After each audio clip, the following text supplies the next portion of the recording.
네, 반갑습니다. 오늘 여러분하고 그 투자 유치를 위한 사업계획서 작성법에 대해서 같이 오늘 교육 시간을 갖게 될 공주대학교 기술지주회사에 근무하고 있는 이종민 이노베이터입니다.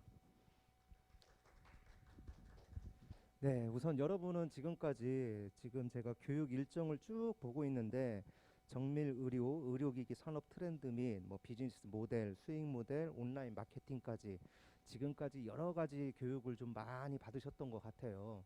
자, 그런데 이제 어찌 보면은 초기 사업화의 마지막 부분입니다. 끝판왕이라고 하고 있는 저 투자 부분에 대해서 이제 마지막 교육을 좀 실시하게 됐어요. 자, 우리가 투자를 하게 될 때 기본적으로 좀 동물적인 감각으로 한번 생각을 해볼게요. 여러분이 만약에 여러분 돈이 아니고 여러분 돈이어도 괜찮고요. 혹은 여러분 회사에 있는 자금이라는 부분이 있는데 그 자금을 누군가한테 투자를 한다. 이런 개념으로 접근을 했을 때 여러분은 그 투자를 받는 그 기업에 대해서 어느 부분을 좀 중점적으로 보게 될 것인가? 요거를 한번 기본적으로 한번 생각을 해볼게요. 물론 여러분이 뭐 지금 뭐 주식을 하시는 분도 있고 안 하시는 분도 있고 혹은 여러 가지 뭐 투자를 다른 방향으로 하시는 분들도 많이 있으신데요. 기본적으로 내 투자금 대비 투자 대비의 고효율을 얻기 위해서 아마 투자를 결심을 하게 되실 거예요. 자, 그러면은 지금 스타트업 시장에서도 똑같은 이론으로 보시면 될 것 같아요. 자, 투자라는 개념을 보면은 우선 작게 아주 작은 개념으로 보면은 어찌 보면은 오디션이라는 개념입니다. 오디션. 그러니까 여러분들이 지금 요즘 나와 있는 여러 뭐 트로트 관련된 오디션, 뭐 춤에 관련된 오디션 여러 가지 오디션이 TV로 방영을 하고 있는데요.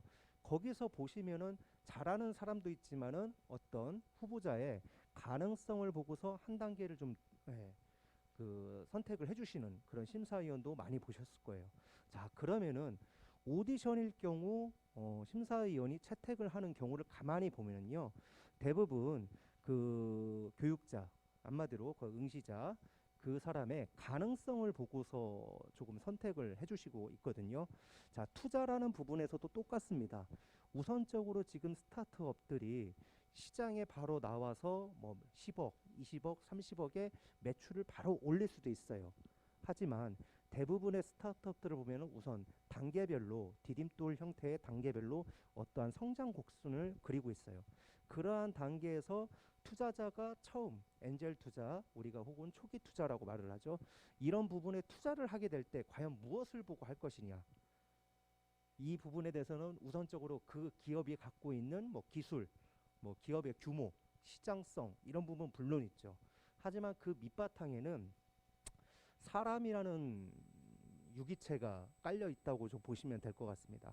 뭐냐면은 우리가 지금 현재 여러 가지 정부 지원 사업을 보더라도 정량적인 평가가 있고요. 정성적인 평가가 있어요. 정량적인 평가는 지금 현재 그 기업이 가지고 있는 뭐 기술력 혹은 매출, 그다음에 뭐 여러 가지 기업적인 규모, 뭐 시장에 대한 진입 정도 이런 것들을 판단을 할 수 있는데요. 기본적으로 깔리는 게 바로 사람이라는 겁니다. 그래서 대표자의 역량이라든지 대표자의 어떤 마인드셋이 어찌 보면 투자자의 마음을 움직이는 가장 매력적인 하나의 결정체라고 보시면 될 것 같아요. 자, 그래서 오늘은 여러분한테 투자 유치를 위한 사업 계획서 작성법인데 아까 지금 제가 말씀드린 것처럼 사업 계획서 작성법에는 큰 게 없습니다. 첫 번째, 그냥 정성적인 부분 잘 들어가 있으면 되고요. 두 번째, 대표님들의 매력을 발산할 수 있는 방법들을 많이 넣으시면 돼요. 그게 바로 실질적으로 투자자가 원하는 투자 사업 계획서라고 보시면 될 것 같아요. 자, 하나하나 보도록 하겠습니다. 우선 우리가 사업 계획서라고 하는 부분이 있어요. 사업 계획서라는 부분을 과연 여러 가지 종류의 사업 계획서가 있는데 앞전에서 뭐 설명을 드릴 수도 있어요. 근데 대부분 우리가 사업 계획서를 언제 많이 쓰게 될까요? 우선적으로 사업 계획서를 한 번을 쓰게 된다면은 나는 이런 아이템을 가지고 앞으로 사업을 할 거야. 어떻게? 그냥 일반적인 사업 계획서가 한 번 있을 거고요. 그리고 두 번째로는 내가 직원을 뽑아야 되는데 직원을 뽑을 때 우리는 무슨 일을 하는 무슨 제품을 팔고 있는 무슨 제품을 어떻게 팔고 있는 회사입니다. 그런데 당신이 저희 회사에 들어오셔서 하셔야 할 업무는 이런 업무입니다. 그것도 하나의 사업 계획서가 될 수 있어요. 그리고 여러분들이 어찌 보면은 뭐 팀원이라든지 혹은 여러 임원들과 함께 우리 회사가 앞으로 나아갈 방향에 대해서 뭐 PT를 한다거나 발표를 한다거나 이야기를 하실 때 또 근간이 되는 게 사업 계획서예요. 그리고 네 번째로는 여러분들이 기술 개발이라든지 여러 마케팅 지원에 관련돼서 정부 지원 사업을 받을 때 쓰는 것도 사업 계획서예요. 자, 그리고 투자를 받기 위한 사업 계획서가 지금 나왔어요. 자, 지금 제가 말씀드린 것처럼 여러 가지 사업 계획서가 있는데 그 성격이 조금씩 틀리죠. 그러면은 투자 사업 계획서는 무엇이 주가 들어가 있어야 될까요?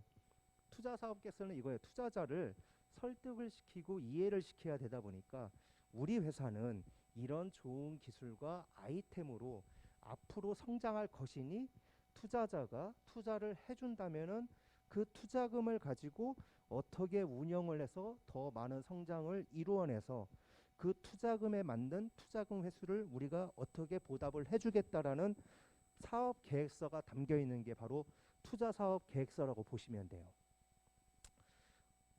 크게 어려운 부분은 없죠. 네, 크게 어려운 부분은 없는데, 자, 이 강의를 교육을 들어가기 앞서 가지고 여러분들한테 한 30초에서 1분 정도의 시간을 줄게요. 지금 제가 말씀드린 것처럼 여러분들은 투자 사업 계획서를 통해서 투자자가 매력을 가질 수 있도록 자신의 기업에 어떠한 흥미를 가질 수 있도록 좀 유도를 하셔야 되는 숙제가 있으시잖아요. 자, 그렇다면은 나는 나는 지금 내 사업에 있어서 내 아이템에 있어서 무엇을 가지고 과연 매력도를 느끼게 해줄 것이냐, 그거를 한 뭐 5개, 6개 정도 살짝 적어 보시면 돼요. 자, 거기에는 이제 이런 것들도 있을죠. 내 제품은 뭐 기존에 없는, 그러니까 기존의 어떠한 문제점을 정확하게 해결할 수 있는 뭐 기술력을 가지고 있다, 니즈를 가지고 있다, 이런 것도 있을 수 있고요. 나는 시장성이 좋아, 이것도 좋을 수도 있고요. 그 다음에 시장에 대한 진입 정도가 쉬워, 이런 것도 가능합니다. 그리고 쉽게 투자 사업 계획서니까 뭐 나는 예뻐, 나는 멋있어, 이것도 좋아요. 왜냐하면은 우선적으로 뭐 외모에 대한 부분을 본다고 하더라도 투자자가 실질적인 미팅이라든지 상담에 있어서 좀 신뢰를 얻을 수 있는 그런 전제 부분이기 때문에 그런 부분도 괜찮고요. 뭐 나는 PT를 잘해, 이런 것도 다 좋습니다. 그런 것들을 한 조금만 적어 보시면은 이 강의가 끝날 때쯤에 그 지금 적었던 것들을 얼마나 더 부각을 시킬 것이냐, 아니면은 조금 모디파이 해가지고 어느 방향으로 나는 사업 계획서를 중심적으로 써야겠다라는 게 조금 판명이 나실 거예요. 그래서 한 30초 동안 여러분들이 사업에 있어가지고 내가 이 부분은 타 경쟁사, 뭐 경쟁 제품 혹은 뭐 투자자가 매력을 느낄 만한 그러한 부분에 대해서 한 5개, 6개 정도만 살짝 기재하는 시간을 갖도록 하겠습니다.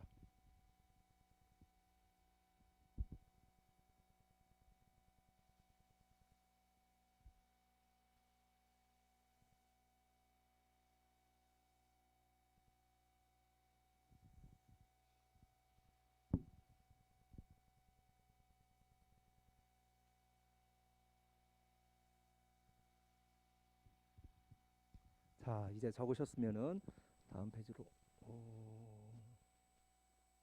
네, 다음 페이지로 넘어가면서, 자, 요게 지금 사업계획서의 작성 주체라는 부분이 있어요. 사업계획서 작성 같은 경우는 우선 스타트업일 경우에는 우선 대표님들이 대부분 작성을 하시게 될 거예요. 자, 그런데 여러분들이 이제 실질적으로 스타트업에서 어느 정도 성장을 조금 뭐 길게도 안 봐요. 어떠한 조그만한 지원 사업이 선정이 되셨다거나 혹은 작은 프로젝트를 맡았을 때 그때는 여러분들이 팀원이라는 것들이 생기거든요. 그 팀원들과 원래는 같이 쓰는 것이 실질적인 사업 계획서라고 보시면 될 것 같아요. 저희가 그 정부 지원 사업이든 투자 사업 계획서를 평가하는 평가표에는 팀원이라는 부분에 대한 그 평가 점수가 항상 있어요.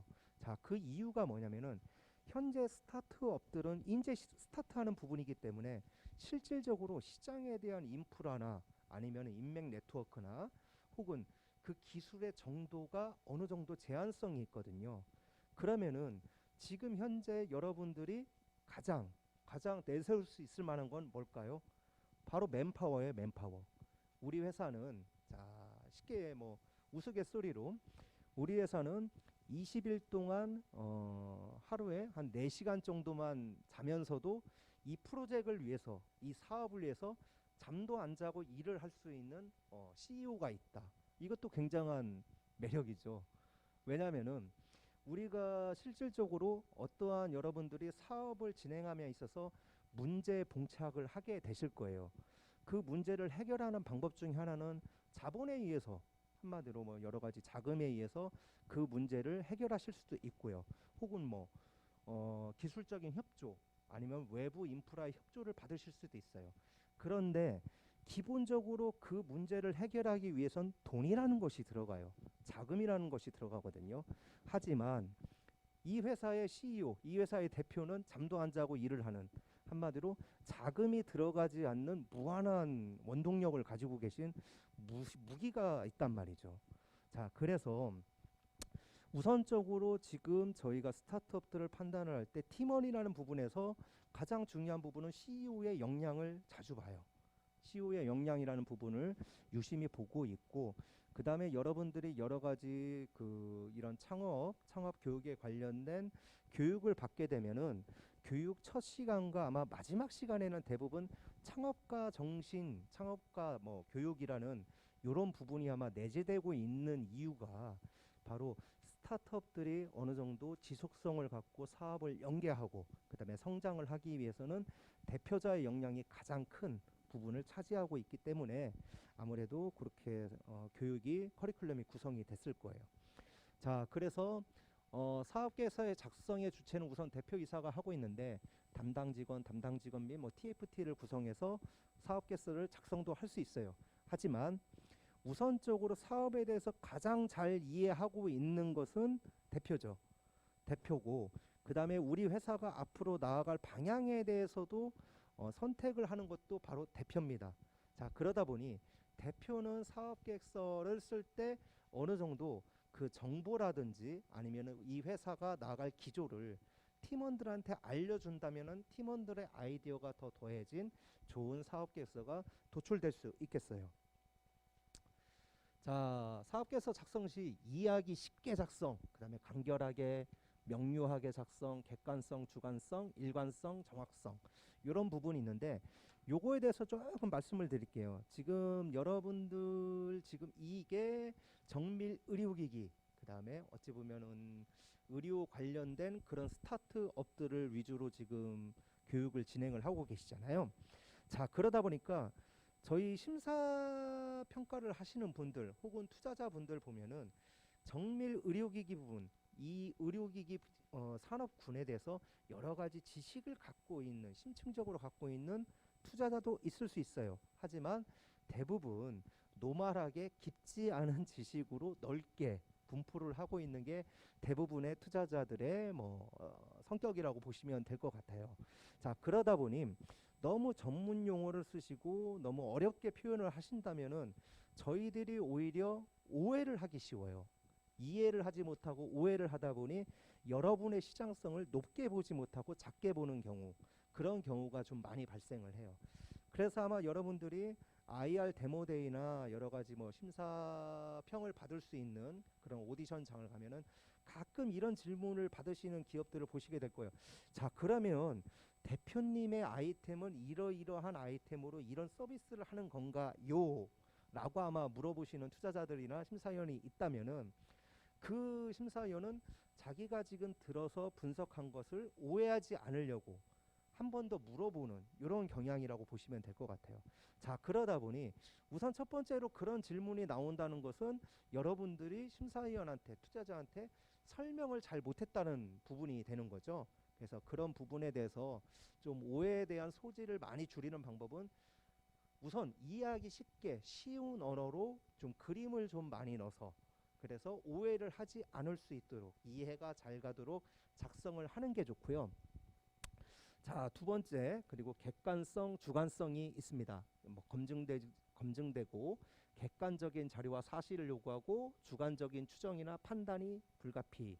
자, 스타트업들의 경우를 본다면은 지금 현재 시장에 확실히 나가 있지도 않은 상태이고, 나갔다 하더라도 내가 어떻게 성장을 할 거라는 사업 계획서 자체가 가설이에요, 가설. 뭐냐면은 나는 이런 아이템, 이런 기술 가지고 나는 이렇게 성장을 한번 해보고 싶다라는 가설이에요. 자, 여기에 검증돼야 되는 어떤 자료가 있어야 되고 객관적인 사실이 있어야 된다. 진짜 어려운 문제죠. 자, 그래서 모든 사업계에서는 우선적으로 가설에 근거해서 쓰게 됩니다. 나는 앞으로 어떻게 할 거야. 우리는 사업을 이런 방향으로 한번 해볼 거야라는 가설이에요. 단지 그 가설이 조금 사실에 근거한 가설이라면은, 즉 뭐냐, 나는 앞으로 이렇게 성장을 할 거라는 가설이 있지만 그게 작은 어떠한 사실적 근거가 들어가 있다면은 그게 모아서 실질적으로 이루어지는 부분이거든요. 그렇기 때문에 사업 계획서는 가설에 근거한다. 하지만 사실적 근거가 내포된 가설이라면은 그게 잘 쓴 사업 계획서라고 보시면 될 것 같아요. 자, 여러분이 바로 이 시간 전에 아마 마케팅 관련돼서 교육을 받으셨을 거예요. 그러면 우리가 마케팅 할 때 요즘 잘 쓰는 마케팅 기법 중에 하나가 뭐 셀럽을 이용한다, 뭐 SNS를 이용한다, 이런 부분이 있잖아요. 그런데 단순하게 요거 그 마케팅 기법은 어찌 보면 지금 시대에서는 기본적인 아마 마케팅 기법이에요. 자, 그런데 내가 지금 현재 100만 정도 아니면 30만 정도 이끌고 있는 유튜버야. 그래서 내 그냥 채널에 내가 홍보를 할게. 적어도 30만 명을 보는 거죠. 혹은 내가 3만 명을 가지고 있어. 혹은 내가 아는 친구가, 내 인맥의 어떤 네트워크의 누군가가 3만의 회원을 가지고 있는 뭐 SNS 어떤 유튜버야. 그 사람한테 광고를 하게 되면 적어도 3만 명은 보게 되는 거죠. 그 3만 명 중에 한마디로 구매율이 10%다. 뭐 재구매율이 5% 정도를 우리가 잡고 있는다. 이런 식으로 사업 계획서를 쓸 때 단순하게 SNS 홍보할래요, 요것이 아니고 SNS 홍보 쓰시고 아래쪽에 내 아는 지인 혹은 내 친척, 내 인맥 네트워크 혹은 내가 혹은 누군가가 보유하고 있는 그런 셀럽, 뭐 3만의 셀럽을 뭐 이용해서 마케팅을 할 예정이다. 그런데 우선적으로 100%, 3만 명 중에 100%다 구매를 하면 좋겠죠. 그 셀럽 중에 10%를 조금 정상적으로 좀 잡아서 10%의 매출을 예상하고 있기 때문에 나는 이번 연도에는 매출이 이 정도 될 거라라고 생각을 쓰신다면은 그게 바로 사실에 근거한, 좀 사실에 근거한 사업 계획서라고 보시면 될 것 같아요. 다음에 일관성과 정확성 부분은 뭐 굳이 얘기를 안 해도 되실 겁니다. 자, 사업 계획서 유형 보시면은 요약형, 서술형, PT용 사업 계획서가 있어요. 자, 요거를 제가 집어넣은 이유는 요약형 같은 경우는 여러분들이 아마 IR 데모데이를 가시고 투자자를 이렇게 좀 뭐랄까 어떤 투자회에서 만나신다면은 5분 안에, 짧으면은 5분 안에, 길면은 10분 안에 내 사업 계획서를 모두 말해야 되고 질의응답까지 다 맞춰야 되는 그런 시간이 되세요. 자, 그러다 보니 어떤 서류적인 부분을 볼 때 요약형 같은 경우는 저희가 원페이지 요약서라고 하잖아요. 한 페이지를 가지고 내 사업에 대한 아이템, 내 사업에 대한 성장성, 시장성, 그런 거를 뒷받침해 줄 수 있는 나의 팀원, 기술력, 이런 것들을 다 적어서 그 한 장만을 가지고도 1분 내로 대표님들의 어찌 보면은 사업성에 대한 평가, 기업에 대한 평가가 가능해지도록 하는 요약형 사업 계획서가 있고요. 요약형 사업 계획서 같은 경우는 가장 많이 쓰는 부분이 저희 그 정부 지원 사업에서 많이 쓰고 있어요. 정부 지원 사업에서 서류 평가할 때 요약형 사업 계획서, 왜냐하면 앞에 그 2장짜리가 있거든요. 뭐 한마디로 내 사업 아이템에 대한 뭐 개요, 요지, 시장성 뭐 이런 부분을 살짝 적고 뒤쪽에 한 4개 정도의 그림을 넣을 수 있는 요 원페이지 요약서 2장을 있거든요.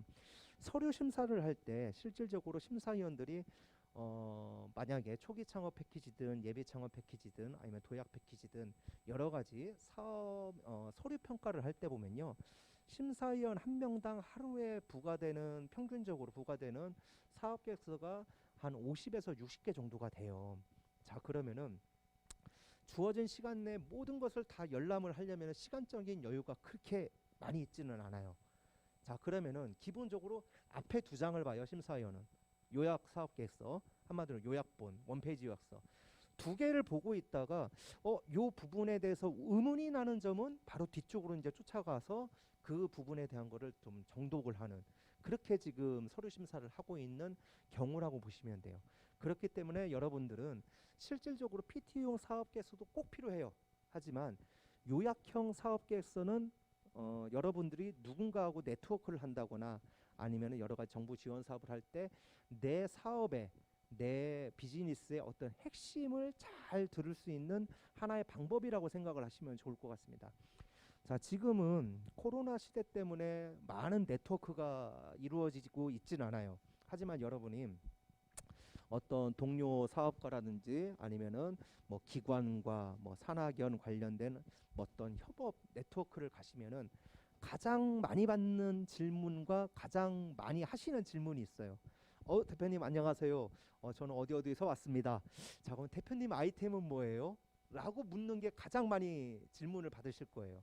그리고 여러분도 누군가를 만나면은 대표님 아이템은 뭐예요? 라고 아마 질문을 가장 많이 하실 거예요. 자, 그때 저는 뭐뭐뭐뭐를 뭐뭐뭐뭐 서비스하는 어떠한 기업입니다. 요 한 2줄 3줄 요거 자체가 어찌 보면 그 자체만으로도 대표님의 사업성, 시장성, 대표님이 뭐 하시는 분, 아이템, 뭐 서비스에 대한 모든 설명을 담고 있다고 보시면 될 것 같아요. 그래서 요약형 사업 계획서는 그러한 부분에 대한 트레이닝이라든지 아니면은 그러한 아이템에 대한 전개 방식을 가장 손쉽게 쓸 수 있는 방법이라고 보시면 좋을 것 같아요. 다음 서술형 사업 계획서는 실질적으로 이 아랫부분에도 있을 거예요. 해외 투자자 같은 경우는 요약형 사업 계획서보다는 서술형 사업 계획서를 좀 많이 쓴다. 자, 우리가 서술형이라면 여러분들이 아마 가장 쉽게 생각하시는 게 뭐 이런 거 있잖아요.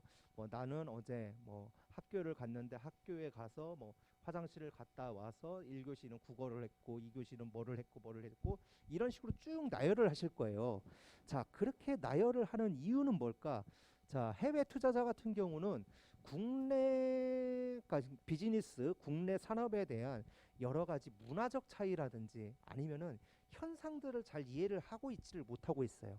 그렇기 때문에 서술형을 쓴다는 거는 이야기 정제 방식으로 썼기 때문에 손쉽게 좀 이렇게 읽는 사람이 혹은 투자자가 아니면 심사자가 그 부분에 대해서 오해를 하지 않도록 최소화하도록 이끌어가는 하나의 방법이라고 보시면 될 것 같아요.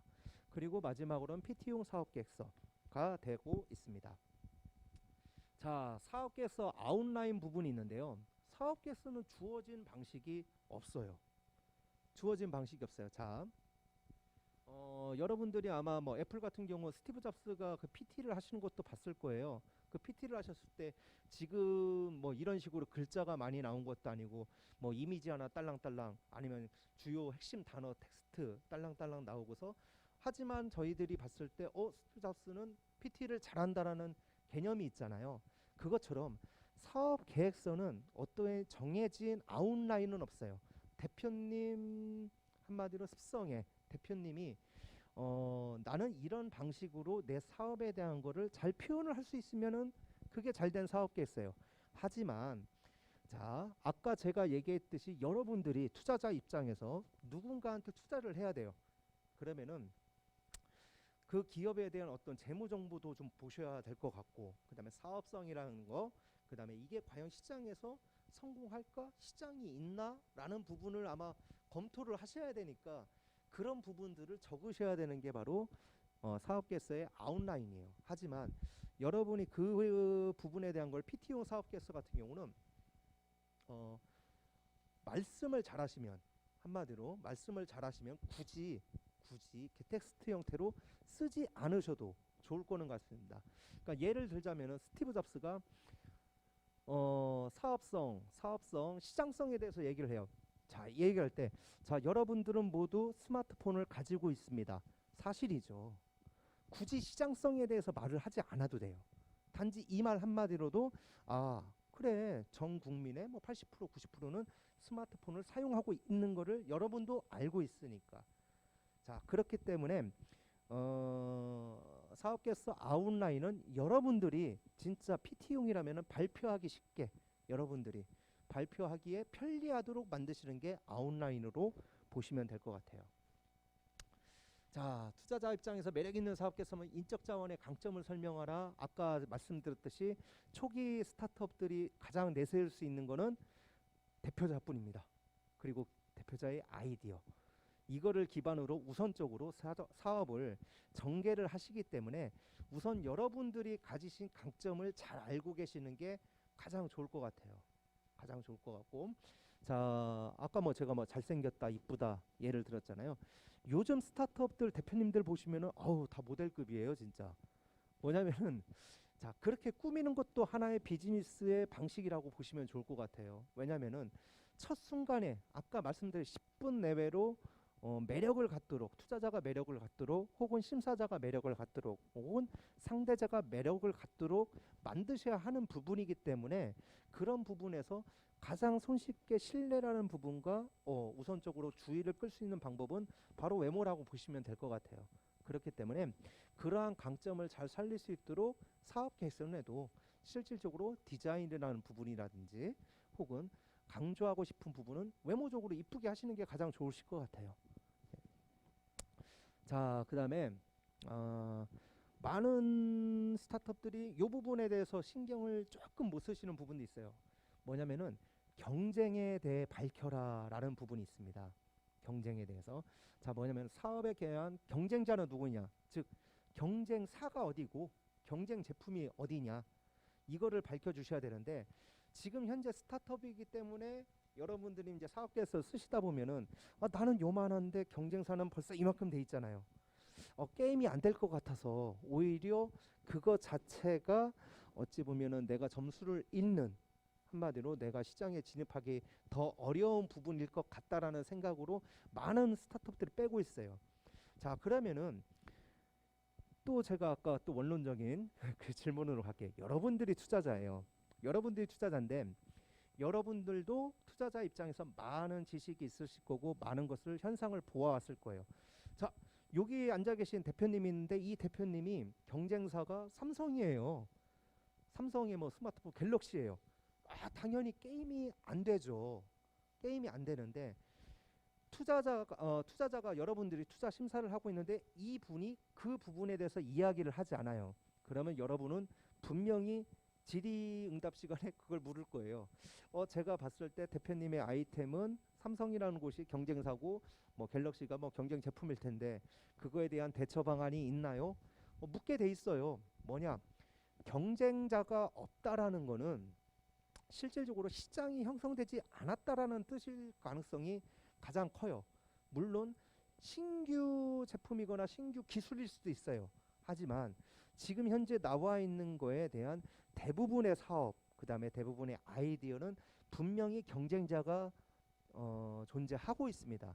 그리고 여러분들이 실질적으로 기존에 있지 않은 아이템이고 기존에 있지 않은 서비스 이런 걸 발견을 하신다거나 개발을 하셔가지고 하셨을 때는 분명히 후발주자로 후발 경쟁자가 나올 거고 대체제라는 것이 나올 거고 경쟁사는 항상 나오게 돼 있습니다. 그래서 오히려 경쟁자가 있다라는 거는 그만큼 시장이 있고 그 다음에 그 시장에 대한 이윤을 창출할 수 있는 기회가 많다라는 것으로 해석을 하시면 돼요. 자, 그래서 사업 계획서를 쓸 때 경쟁자에 대한 부분을 꼭 쓰시는데 게임이 안 된다고 했죠. 아까 삼성하고. 자, 그럴 때는 우회를 한다거나 그 서비스를 우회를 한다거나 혹은 그 서비스가 해결하지 못하는 부분을 내가 좀 파고든다거나 우리가 쉽게 얘기하면 틈새 시장이라고 얘기를 하잖아요.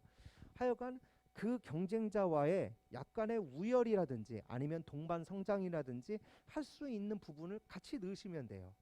자, 삼성이 뭐 국내 기준으로 들자면은 삼성이 스마트폰으로는 국내에서 아마 1위예요. 자, 그러면은 우리가 쉽게 얘기하는 요 스마트폰에 대한 요 껍데기라고 해야 될까요? 요 패드라고 해야 될까요? 요 부분, 요거 부분에 대한 1위 매출 회사는 어디일까요?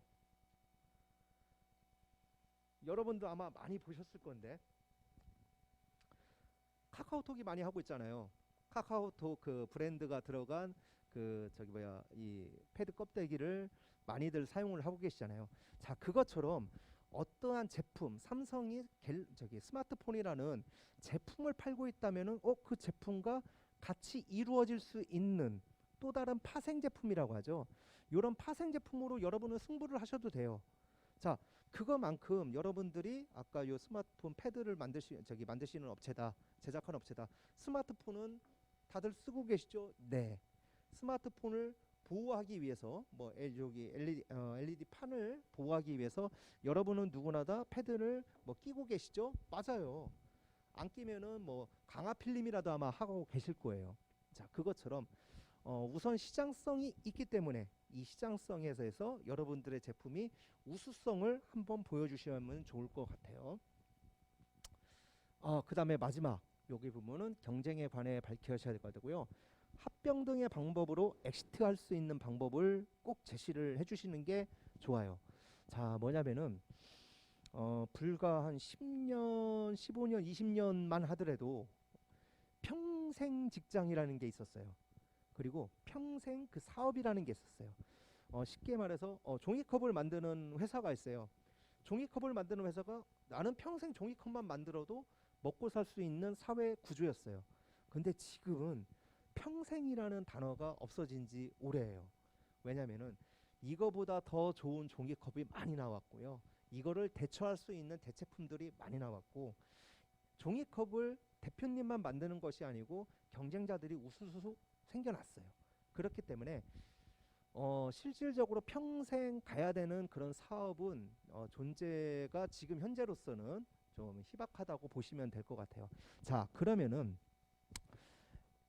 나쁘게 말하면은 어찌 보면 여러분은 시작함과 동시에 끝을 생각하고 달리셔야 되는 그런 부분이신 거잖아요.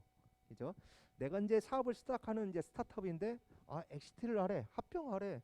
한마디로 회사를 어디다 팔거나 혹은 회사가 망하거나 라는 것을 벌써 전제로 하고서 사업을 하시라는 거잖아요. 자, 그런 내용이 아니고요. 어찌 보면은 요즘은 트렌드 자체가 이런 식으로 보시면 좋을 것 같아요. 종이컵 만드는 회사예요. 근데 아까 말씀드린 것처럼 종이컵을 만들지만 요즘에는 생수도 같이 생산을 하는 업체들이 많이 있어요. 즉 뭐냐? 요 부분이 바로 그 우리가 비즈니스 파이프라인이라고 하거든요. 뭐냐면 실질적으로 한 가지 서비스로 요즘은 생명력이 한 가지 아이템이라든지 비즈니스 서비스에 대한 걸로 생명력이 그렇게 길지는 않아요. 이거보다 더 좋게 개발을 하시거나 혹은 요구와 파생된 또 다른 수익 모델을 만드시는 한마디로 파생된 아이템이 항상 존재를 하는 그런 사업 비즈니스 모델을 가지셔야지 여러분들이 지속적이고 성장 가능성이 큰 사업을 하시게 될 거예요. 자, 그러다 보니 합병이라든지 엑시트를 하시는 것도 나쁘진 않아요. 우선적으로 뭐 또 주식 얘기를 하는데 주식에서 보면 단타라고 하잖아요. 가장 낮을 때 사서 가장 높을 때 빨리 팔아버리고 또 이게 내려갔을 때 또 사서 또 올라갔을 때 팔아버리는 단타성. 바로 그 부분을 잠깐 모디파이 하시면 좋을 것 같아요. 한 번에 엑시트를 했다고 해서 여러분들의 사업 인생이 끝난 거는 아니에요. 사업 인생이 엑시트를 한 건 아니에요. 엑시트는 살면서 3번을 하셔도 되고 5번을 하셔도 돼요. 그런데 제가 봤을 때 데이터적으로 봤을 때 엑시트를 많이 하면 할수록 아마 더 많은 돈을 버시게 될 것 같아요. 자, 그래서 여러분들은 시작을 하는 스타트업이지만은 실질적으로 내 사업의 마지막을 어떻게 장식할 것이냐, 어떻게 엑시트를 하실 것이냐에 대해서도 고민을 한번 해보시고 그 부분이 사업 계획서에 들어가시는 게 좋을 것 같습니다. 자, 투자자 입장에서 자, 수익 기회를 명확히 밝혀라. 이 부분은 뭐 굳이 말씀을 안 해도 여러분들이 가장 잘 아실 거예요. 자, 수익 기회라는 부분이 아까 말씀드린 인적 네트워크, 그 다음에 뭐 시장에 대한 기술성, 시장에 대한 니즈성을 완벽하게 해주는 솔루션, 여러 가지 부분이 있을 것 같아요.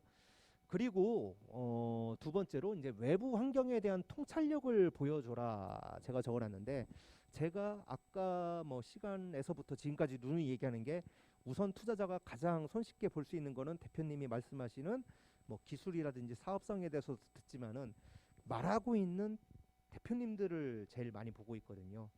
즉 사람에 대해서 투자를 한다고 했잖아요. 사람에 대해서 투자를 하는데 문제가 봉착을 했을 경우 그 문제를 해결을 할 수 있는 능력을 가진, 통찰력을 좀 가지신 그런 CEO라면은 투자자 입장에서 조금 안심되게 투자를 할 수가 있겠죠. 자, 그래서 통찰력이라는 것은 뭐냐면은, 실질적으로 우리가 뭐 린 스타트업이가 됐던 아니면 피봇이 됐던 여러 가지 대표님 아이템에 대한 약점을 대표가 인지를 하고 있고, 그 약점을 어떻게 해결을 할 것이라는 계획을 가지고 있다라는 게 바로 이 통찰력 부분에서 많이 나타나요. 그래서 그런 부분에 대해서 인지를 하시고 투자자와 이야기를 하게 되신다면은, 오히려 투자자가 그 문제에 대해서 해결에 대한 실마리라든지 키포인트라든지 해결을 완벽하게 해줄 수 있는 부분이 있습니다. 자, 그 아래쪽은 이제 그 부분에 관련된 이야기고요. 이 페이지에서 제가 또 하나 말씀을 드리고 싶은 거는, 자, 투자자는 뒤쪽에다가 또 얘기를 해드리겠습니다. 자,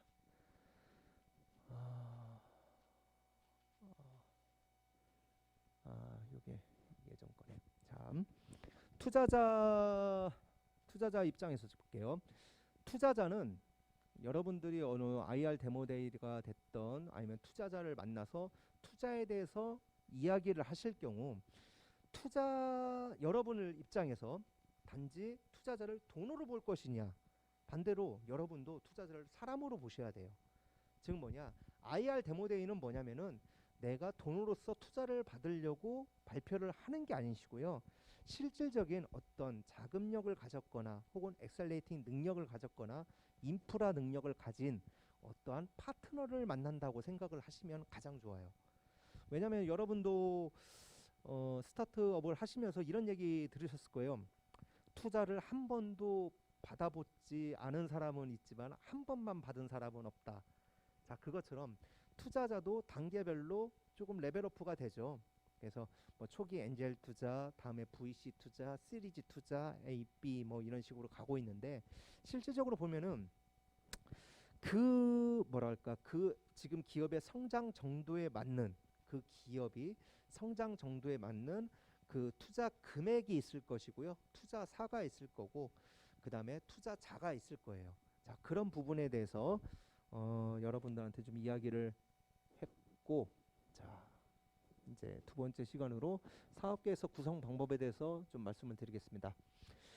사업계획서 구성 방법은 크게 세 가지 분류로 조금 그 유형을 좀 담을 수 있을 것 같아요. 첫 번째, 아직 제품이 안 나왔어요. 아직 제품이 안 났고 아이디어가 이제 사업화를 좀 하려고 해요. 즉 뭐냐, 연구 개발 단계예요. 아직 실질적인 시각적인 제품은 나와 있지 않고 시각적인 서비스는 나와 있지 않지만은, 내 아이디어를 가지고 지금 연구 개발해 가지고 지금 사업화를 할 거니까 지금 이 부분에서 나한테 좀 투자를 해달라라는 부분이 있을 거고요. 두 번째는 끝났어요. MVP까지 만들었어. 그리고 실질적인 시장 검증도 들어가 있고 초기 양산 단계에서 여러분들이 투자자에 대해서 좀 니즈가 발생하는 경우도 있을 거예요. 세 번째는 사업 확장 단계. 큰 계약을 앞뒀는데 큰 양산이라든지 혹은 사업에 대한 뭐 확장, 뭐 글로벌 진출이라든지 여러 부분으로 가실 때 아마 여러분들이 사업 계획서를 조금 쓰시게 될 것 같고, 이 부분에 대해서 투자자의 연계를 필요로 하실 거예요. 자, 그러면 말씀드리고 싶은 게, 지금 현재 상태, 기업의 상태하고 제품과 시장의 특성에 따라서 약간 사업 개수가 조금씩 바뀌셔야 돼요. 자, 아까 보셨던 것처럼 연구 개발 단계에서 가장 여러분들이 눈여겨 보셔야 될 것 같고, 그 다음에 투자자한테 혹은 심사위원한테 가장 어필을 많이 해야 될 부분은 어딜까요? 자, 이 부분에 대해서는 가장 쉽게 어필할 수 있는 게 바로 대표자님이시죠. 아직 모든 것이 실체가 없잖아요. 실체가 없고 대표자가 가진 좋은 기술이 있고 좋은 아이템이 있고, 자, 그것만 가지고 진짜 한마디로 사업화를 해보겠다는 건데, 시장에 대한 근거도 아직 확실하지 않고 시장에 대한 검증도 이루어지지 않은 상태에서 뭐 투자자가 혹은 여러 정부 지원 사업에 대한 심사위원들이 심사를 할 수 있는 기준은 바로 여러분들이에요. 대표님들. 그렇기 때문에 연구개발 단계에서는 인력 구성이 가장 중요한 경쟁력이라고 보시면 될 것 같아요. 그리고 두 번째로는 이 아이템을, 이 아이디어를 그 팀원위에서 정확히 우리는 만들 수 있을 것이다 라는 실현 가능성, 그 부분을 어필을 많이 하셔야 돼요. 그리고 두 번째, 초기 양산 단계에서는 개발 제품의 우수성, 차별성, 즉 이제 시장을 막 진입을 할 거예요. MVP가 나왔고 초기 양산 단계니까. 그래서 지금 현재 구성되어져 있는 시장에 내 제품이 들어갔을 때 이러한 차별성과 경쟁력을 가지고서 시장을 장악할 수 있을 것이라 라는 부분에 대한 부분을 가장 말씀을 해주시면 좋고요. 그 다음에 초기 양산 단계에서는 시설 투자금에 대한 그 자금 조달 계획을 아마 많이들 말씀하세요. 그래서 저 부분에 가서 투자자가 뭐 얼마 정도의 투자 금액을 원하세요? 그러면 뭐 몇억 원이요? 사용 재원 용도는요? 대부분 공장 짓는다고, 공장 부지를 이제 하신다고 이렇게 좀 하시는데, 실질적인 뭐 심층 단계에서 보시면은 자, 여러분이 또 투자자예요. 항상 또 반대를 해봅시다. 저한테 지금 투자를 하실 거예요. 근데 저는 그 돈을 가지고 땅 살려고요. 그 다음에 집 살려고요. 자, 이렇게 지금 이야기를 하고 있는 격이라고 보시면 좋을 것 같아요. 물론 땅을 사고 집을 사고 공장을 사서 많은 생산 단계를 거쳐서 많은 생산을 통해서 수익이 극대화된다면은 투자자가 좋다고 하죠. 하지만 이제 초기 양상 단계예요. 사업에 대한 확장 단계가 아니고 초기 양상 단계에서 땅 산다, 공장 산다, 뭐 부진을 만다, 이 부분에 대해서는 솔직히 아마 투자자분들이 많이 좀 불안해 하시는 부분이에요.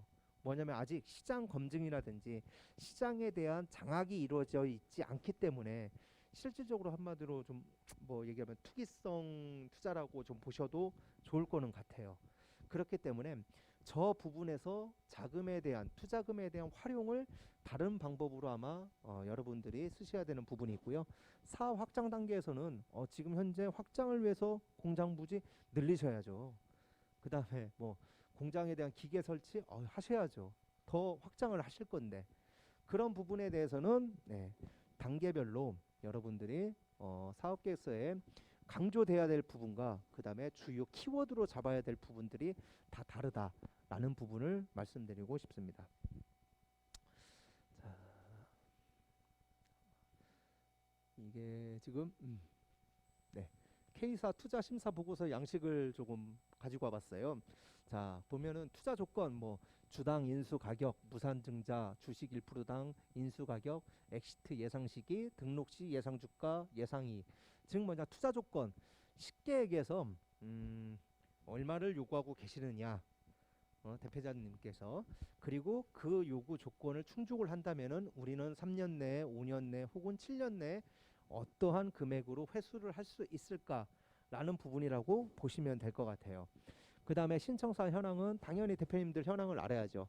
자, 시장성, 경쟁력 필히 보고 있고요. 수익성 보고 있습니다. 그 다음에 재무 분석. 재무 분석은 한마디로 뭐 얘기를 하자면은 스타트업이시기 때문에 불안정성이라는 전제 조건이 깔려 있어요. 즉 뭐냐, 폐업을 하게 되시면 어떡하지? 라는 부분에 대한 한마디로 분석을 통해서 이 회사의 안정성을 좀 판단한다고 보시면 될 것 같아요. 자, 그러다 보니 여러분들이 기업에 대해서 투자자나 심사위원한테 어필을 할 때 지금 제가 말씀드린 것처럼 신뢰도라는 게 쌓이셔야 돼요. 그러면 제가 신뢰도를 쌓을 수 있는 여러 가지 요건들이 있는데 기본적인 요건 외모 맞아요. 그 다음에 지금 보신 것처럼 재무표, 재무분석표 맞아요. 필히 있어야죠. 우리 회사는 튼튼한 회사다라는 조건이 있으셔야지 투자를 할 수 있겠죠. 그리고 이제 세 번째가 어찌 보면 기술력이라는 부분인데 기술력이 뭐 특허 등록이 되어져 있으셔서 어느 정도 뭐 경쟁사라든지 경쟁 제품에 대한 혹은 후발주자 유사품에 대한 뭐 보안 정책이 되어져 있다라는 부분이 볼 수가 있겠고요. 그다음에 7번째 인적 자원 분석. 요거는 이제 경영자의 능력, 그다음에 팀원들의 능력을 위주로 보고 있다라고 생각을 하시면 좋을 것 같아요. 자, 국문사업계획서 같은 경우는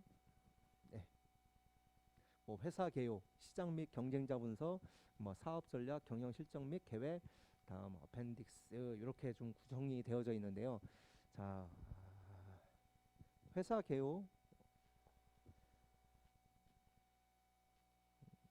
네, 넘어가겠습니다. 회사 개요부터 우선 들어가겠습니다. 회사 개요는 간략하게 쓰시면 돼요. 뭐 회사명, 그다음에 뭐 회사 대표 이름 쓰셔도 되고요. 뭐 우리 지금 인원수는 얼마다, 자본금은 얼마다, 그리고 우리의 제품은 그다음에 내가 지금 하고 있는 산업 분야는 어디이다, 뭐 연혁 이런 거 다 들어가시겠죠. 그런데 많은 스타트업들이 제가 말씀드렸던 아까 지금 여기 보시는 것처럼 산업 제품부터 소비재까지 엔드투엔드의 환경기술 보유 전문 회사라는 요 단어 있잖아요. 요 한 줄. 즉 뭐냐? 아까 말씀드린 것처럼 표현을 하실 때 사업계획서 작성을 하실 때 저희는 친환경 소재를 활용한 그다음에 뭐 친환경 소재를 활용한 지구의 환경을 생각한 종이컵 만드는 회사입니다. 자, 이렇게 지금 설명을 하고 사업 계획서를 쓰시는 것과 저희는 친환경 펄프를 이용한 생분해성 펄프 혹은 펄프 환경 제작 전문 회사입니다. 라는 부분하고 뭐가 틀리냐면은 투자자는 지금 투자를 함과 동시에 여러분들의 미래에 있어 가지고 투자 회수를 해야 된다는 전제 조건이 항상 가지고 있잖아요. 자, 그러다 보니까 여러분들이 성장하기를 원해요. 투자자는 절대 여러분들이 지금 사업에 도태되거나 혹은 상황 유지를 하고 있는 그 상황을 원하지 않고요. 여러분들이 항상 성장하기를 원해요. 자, 성장을 하려다 보니 여러 가지 파이프라인, 여러 가지 수익 구조 모델이 있어서 성장의 가능성이 큰 기업을 더 선호를 하겠죠. 자, 그러다 보니 쉽게 얘기해서 여러분들한테 끝판왕을 적어 두시는 게 가장 좋으실 것 같아요. 일례를 하나 들어볼게요. 뭐 우리가 사업적으로 교육을 받으셔서 알지만은 뭐 맥도날드 같은 경우가 이제 햄버거 파는 프랜차이즈점이잖아요. 근데 실질적으로 걔네들은 사업자 등록증상에 부동산업이라고 써 있어요. 즉 뭐냐, 걔들은 햄버거는 부수입이에요, 부수입. 햄버거는 부수입이고 실질적으로 보면 맥도날드는 우리나라 그래도 뭐 땅값이 가장 있어 보이는 그리고 좋은 자리에 항상 맥도날드 건물들이 있잖아요. 부동산업이에요, 부동산업. 자, 그리고 두 번째로 샤오미를 한번 예를 들어볼게요. 샤오미가 처음에 생겨나면서 그냥 뭐 애플에 대한 디자인을 베끼는 그런 중국 기업으로 이제 했잖아요. 근데 샤오미가 처음 내놓은 제품이 과연 무엇일까요? 보조 배터리거든요. 보조 배터리. 근데 샤오미는 목적이 있었어요. 어떤 목적을 갖고 있었느냐? 샤오미는 어떻게 하면 개인에 대한 소비 패턴이라든지 아니면 운동 패턴, 그 빅데이터를 내가 가지고 그 빅데이터를 이용해서 어떻게 하면 돈을 벌 수 있을까라는 게 걔네들의 사업 목적이었어요. 자, 그러다 보니 개인에 대한 생활 패턴이라든지 데이터를 가장 쉽게 축출을 할 수 있는 게 바로 스마트폰이었어요. 스마트폰. 근데 그 당시에 샤오미가 여러 가지, 그러니까 지금 기존에 있던 상용 부품이라든지 상용 제품을 가지고 뭐 이렇게 조립을 해서 스마트폰이라는 거를 만들 수는 있었어요. 그런데 문제점은 뭐냐? 배터리 기술이 없었어요. 배터리 기술. 그러니까 기존에 보면은 배터리 자체가 스마트폰을 요즘은 예전에야 뭐 한 8시간 쓸 수 있는 스마트폰들이 많이 있었어요. 근데 요즘에 8시간 배터리가 소요된다고 하면 아마 대부분 안 살 거예요. 기본적으로 뭐 하루 반, 이틀 정도는 아마 가실 거예요. 사용량도 많기 때문에. 그것처럼 샤오미는 궁극적인 목적인 스마트폰을 이용한 데이터 추출을 하기 위해서 그 핵심 기술인 그 저기 배터리 부분에 대한 기술을 한마디로 개발을 하기 위해서 처음부터 보조 배터리를 아마 사업으로 해놨던 거예요. 자, 보조 배터리가 나오고 그러다 보니 이제 보조 배터리보다 더 좋은 기술력을 가져야 되니까 뭐예요? 배터리의 소형화를 추진을 해야 되잖아요. 소형화를 추진을 하려다 보니까 그때 나온 게 뭐 미밴드라든지 우리 뭐 여러 가지 그 스마트폰과 연동되는 체중계, 그다음에 뭐 바이시클 혹은 뭐 여러 가지 만보기 이런 기능들이 가지고 있는 제품들이 많이 나온 이유가 뭐냐면은 궁극적으로 그렇게 많이 나온 제품들이 스마트폰과 연동이 되게 만들었어요. 자, 지금에 와서 샤오미는 어떻게 돼 있냐면은 샤오미 제품의 스마트폰에 어떠한 이제 내용물이 담기시냐면은 실질적으로 그 분에 대한 소비 패턴, 그다음에 그 분에 대한 사용자에 대한 뭐 건강 정보, 그다음에 어디를 가야 되는 유형이라든지 GPS를 이용한 유형 부분인지 활동 영역에 대한 데이터들이 다 나와 있어요.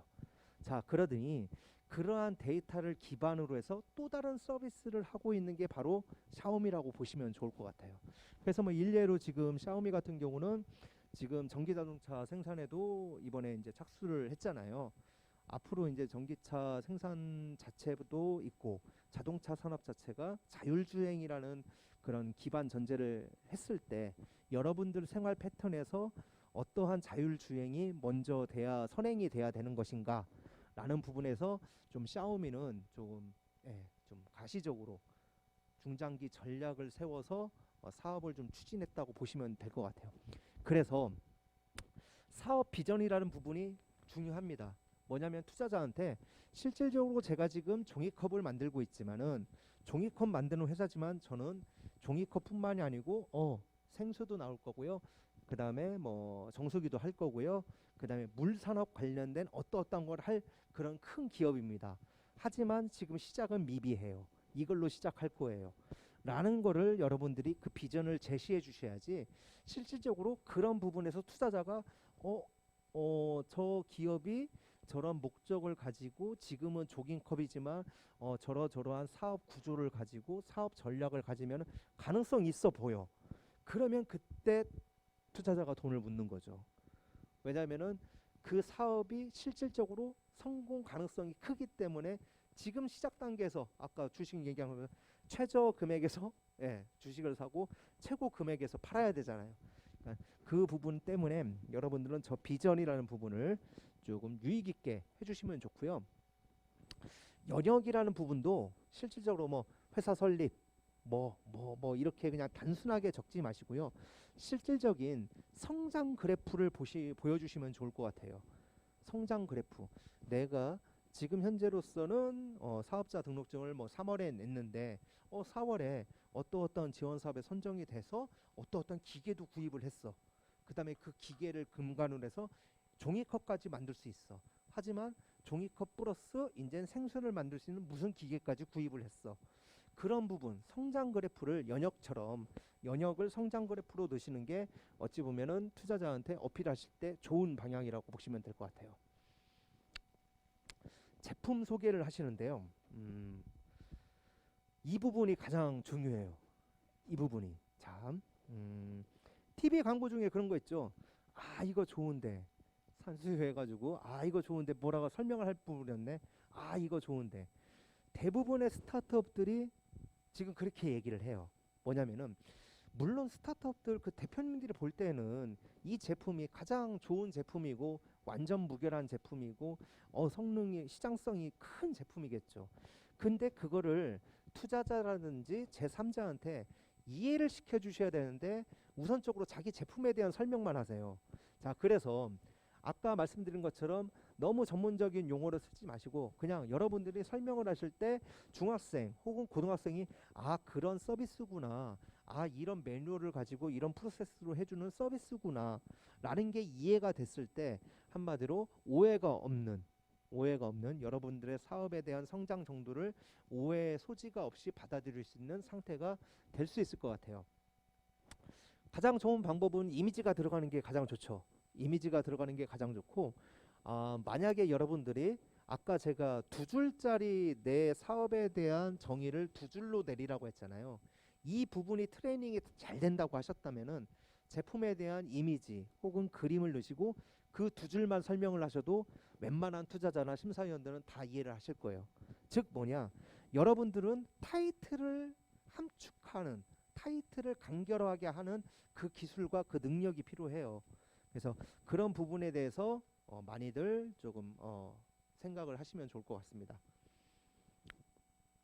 그 다음에 실적 현황에 대한 부분은 투자자가 볼 때 과연 지금 실적이 나오고 있는데 그 실적이 이 아이템과 관련된 실적이냐, 혹은 이 아이템과 관련된 실적은 한 개, 두 개, 세 개밖에 없는데 아까 여러분이 말씀하셨던 내가 가진 이 사업이 가진 마지막까지 가는 마지막 비전, 한마디로 끝판왕, 그때까지 가는 그 단계에 있는 연관된 한마디로 루트상, 프로세스상 필요한 매출들이 잘 나오고 있느냐, 그거를 판단을 하는 근거라고 보시면 될 것 같아요.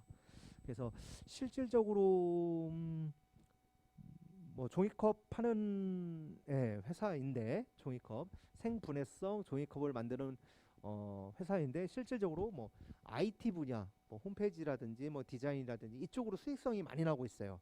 그러면은 실질적으로 여러분이 봐도 아마 혼동이 되실 거예요. 저 회사의 정체는 뭐지? 저 회사는 아이템이 생분해성 종이컵으로 되어져 있는데 실질적인 매출은 IT 분야에서 나오고 있다면은 저 분야는 그 기업은 아마 IT 분야가 주 산업이고 이 부분은 그냥 정부 지원 사업용 혹은 뭐 테스트 베드용으로 하고 있다라는 생각밖에 안 드실 거예요. 그래서 매출 부분에 대해서 쓰실 때는 그러니까 여러분의 비전, 사업적인 비전이라든지 목표하고 연관된 것들이 나와 있으면 좋을 것 같고요. 만약에 없으면 여러분들이 두 가지 경우 중에 하나예요. 돈 되는 건 다 하는 회사나 혹은 좀 계획이 있는 회사, 그 둘 중에 하나거든요. 계획이 있는 회사라면 오히려 우리는 향후 앞으로 어느 쪽으로 사업을 확장시키기 위해서 지금 테스트 단계로 매출을 늘리고 있습니다 라는 부분으로 설명을 해주시면 되고요. 돈 되는 게는 다 하신다 하시면은 그것도 하나의 뭐 경쟁력이죠.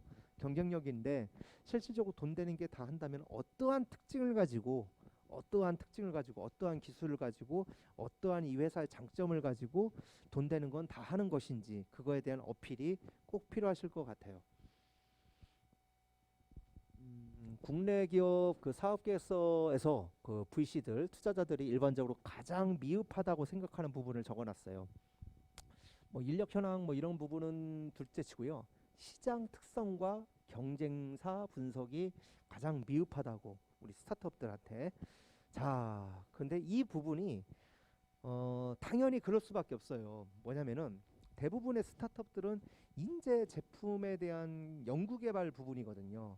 연구개발 부분인데 시장에 진입을 하지도 않았고 그 다음에 시장에 대한 분석을 해봐도 우선적으로 뭐 필드에서 분석을 하시는 분도 있지만은 구글링이나 혹은 뭐 특허청 자료, 뭐 그다음에 시장의 자료, 뭐 검색에 의해서 시장 분석을 하시는 게 아마 대부분이에요.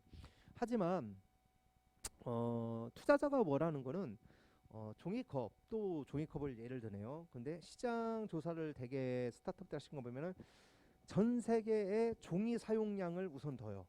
그다음에 STP 방식으로. 그런 다음에 종이 사용량 관련돼서 그러니까 그러니까 펄프 관련된 산업군을 다 넣고요. 그 산업군 다음에 이제 조금씩 종이컵 관련된 산업군으로 좁혀 들어가는 방식으로 아마 그 시장 분석을 많이 하실 거예요. 그런데 아까 제가 말씀드린 것처럼 시장 특성에 대해서 얘기를 할 때 여러분들이 궁극적인 비전이라든지 궁극적인 목표가 있다면은 그 기준을 대상으로 해서 시장에 대한 특성을 여러분들이 스토리 있게 만드신다면은 오히려 투자자 입장에서 재미있게 들으실 것 같아요. 그 부분에 대해서. 그 다음에 경쟁사 분석 같은 경우는 가장 큰 문제가 우선 스타트업들의 우선 대표님들이 수압 분석이라고 하잖아요. 자신의 약점을 좀 인정을 하시기보다는 내 제품의 우수성을 조금 우선적으로 어필을 하시다 보니 저런 부분이 많이 누락이 됐다고 보시면 될 것 같아요. 그래서 실질적으로 투자자들이 시장 특성과 경쟁사 분석이 잘 안 되어져 있다. 이 부분에 대해서 여러분들한테 많이 요구를 하고 있다라고 보시면 좋을 것 같아요. 다음 시장 구조 분석과 목표 시장 설정이 있는데 목표 시장 설정 부분에 대해서 이제 들어가게 있어가지고 말씀을 드릴게요. 요즘 엑셀러레이터라는 말씀을 많이 들으실 거예요. 많이 들으실 거예요. 자, 그러면은 우리가 이렇게 한번 봅시다. 멘토링이 있고 컨설턴트가 있어요. 멘토, 컨설턴트, 그 다음에 엑셀러레이터, 뭐 투자사, 뭐 스타트업계 여러 가지 단어가 많이 나오고 있어요. 자, 그러면은 멘토와 컨설턴트의 차이점은 분명히 있죠. 컨설턴트와 엑셀러레이터의 차이점은 당연히 있고. 자, 아까 말씀드린 것처럼 투자자 IR 데모데이는 한마디로 돈을 받기 위한 데모데이가 아니고요. 사업적인 파트너를 만나기 위한 데모데이라고 보시면 될 것 같아요. 자, 그래서 예전에는 투자자가 가장 잘 보이고 투자자가 투자를 예전에 많이 했던 분야가 산업 분야가 어디일까요? 1번 영화 산업 분야예요. 영화 산업 분야는 대부분 투자금으로 이루어져서 영화를 제작을 하게 돼 있어요. 자, 영화 제작을 할 때 영화 제작에 관련된 투자를 하는 기업들은 투자 사업 계획서를 뭐를 가지고 오냐면은 자, 주연은 누구고요. 그다음에 조연은 누구고요. 그다음에 이거에 대한 스토리는 어떻게 되어져 있고요. 그다음에 기존에 있는 뭐 SF물인데 이러이러한 부분이 특색이 있어서 아마 시장에서 먹힐 것 같다. 어떤 스토리로 그거를 그냥 가지고 와요.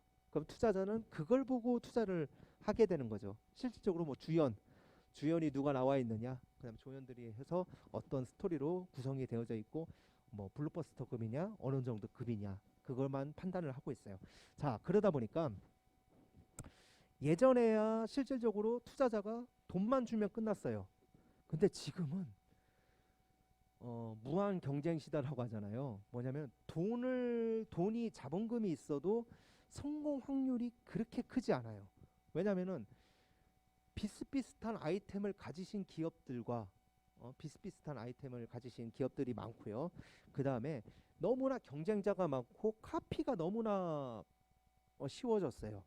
그렇기 때문에 이런 구조 상황에서 성장을 하기란 되게 어려운데 투자사가 가장 투자를 할 때 단순하게 그러니까 여러분들이 투자자 입장이라면은 돈만 묻는 것이 아니고요. 실질적으로 지금 저 기업 같은 경우는 내가 알고 있는 어떠한 인프라가 있는데 내 인맥이 있는데 그것만 연결시켜 주면은 더 수익률이 올라가겠다라는 기회가 있을 거예요. 그때 투자자는 돈 묻는 거예요. 그리고 브릿지만 시켜줘서 시장을 확장시켜서 더 많은 기업이 빨리 성장하기를 원하잖아요.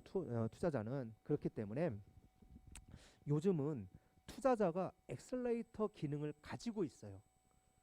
가지고 있는, 즉 기업이 성장을 꼭 해야만 하는 그런 숙제를 가지고 있기 때문에 요즘은 대부분의 엑셀레이터가 투자랑 같이 연계를 하고 있어요. 자, 그런 상황이에요. 자, 그러다 보니까 목표 시장 설정이 중요하다. 이건 뭐냐? 투자자 입장에서 투자자가 가진 인적 네트워크라든지 아니면 특화 분야라는 부분이 있어요. 그래서 여러분들이 제가 처음 사업을 시작할 때 이 시장을 1차 목표로 뒀어요. 그런데 그게 투자자랑 맞아. 그러면 투자자는 오히려 매력을 더 많이 느끼고 그 부분에 대해서 나하고 궁합이 맞는구나 라고 생각을 하고 투자에 대해서 좀 긍정적인 판단을 하게 되어져 있습니다. 그래서 여러분들은 시장의 구조를 항상 분석을 하고 나열을 해 주시는데 1차적으로 내가 이번 연도에 들어갈 시장은 여기야. 그리고 이 시장이 점유율이 몇 프로, 한 30% 40% 되면 이쪽으로 이제 확장을 할래요. 그다음에 이쪽도 진입을 해볼래요. 라고 목표 시장에 대한 설정을 순차적으로 해주신다면은 오히려 그 부분이 투자자 입장에서는 투자가 들어가는 포인트점을 알려주신다고 보면 좋을 것 같아요. 그래서 지금 현재 뭐 시장 진입 단계는 나하고 연관성은 없지만 이 다음 단계가 이 투자자랑 연관이 있다면은 그 투자 시점이 바로 포인트점이 돼서 그 단계에서 여러분한테 실질적인 투자가 이루어진다라고 보시면 좋을 것 같습니다.